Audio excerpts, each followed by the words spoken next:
répondre. Oui, visiblement, je n'ai pas formulé ma question de façon très claire, donc je vais le refaire.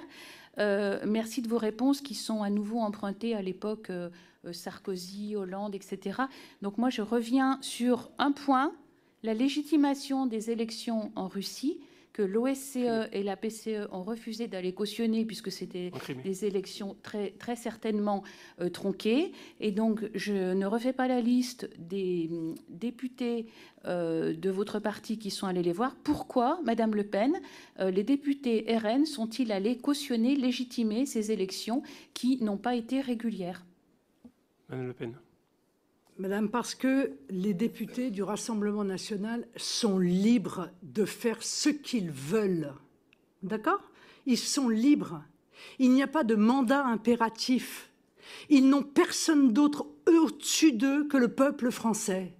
Et c'est à eux qu'ils doivent, au peuple français, à lui qu'ils doivent des réponses.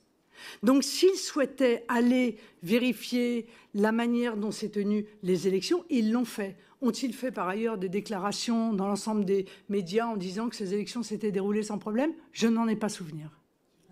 Bon, moi, j'en ai pas souvenir. Ah, il y en a une. Mais, non, mais chaque... Attendez une seconde. Mais encore une fois, je ne vais pas répondre à sa place.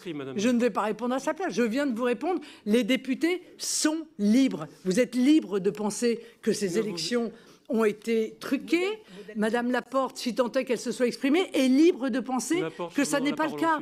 Voilà. Nous sommes chacun, les uns et les autres, libres. Et c'est un peu inquiétant, objectivement, de voir cette sorte de procès d'opinion.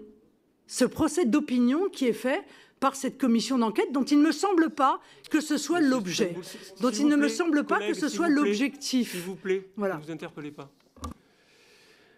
Théoriquement, la parole était maintenant à M. Saint-Toul. Je vous laisserai la parole, Mme Laporte, dans l'ordre de l'inscription. Merci, Monsieur le Président. Merci, Madame Le Pen, de vos propos.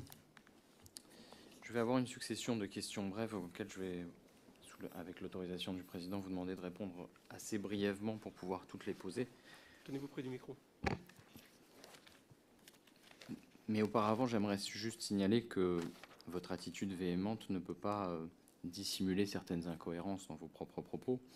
Vous avez signalé, par exemple, votre accord, votre soutien aux accords de Minsk, mais en même temps, il faut signaler que le référendum, s'il était fait question tout à l'heure, du 2 novembre 2014, était en contradiction avec les accords de Minsk.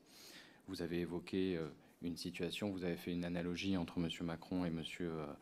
Poutine au moment de l'obtention du prêt, sauf que, évidemment, M. Macron n'était pas en responsabilité en 2014, ce qui n'est pas le cas, évidemment, de M. Poutine. Bon, ce genre d'incohérence a sans doute n'aura pas échappé, j'imagine, à mes collègues, mais je tenais à rétablir un peu les faits.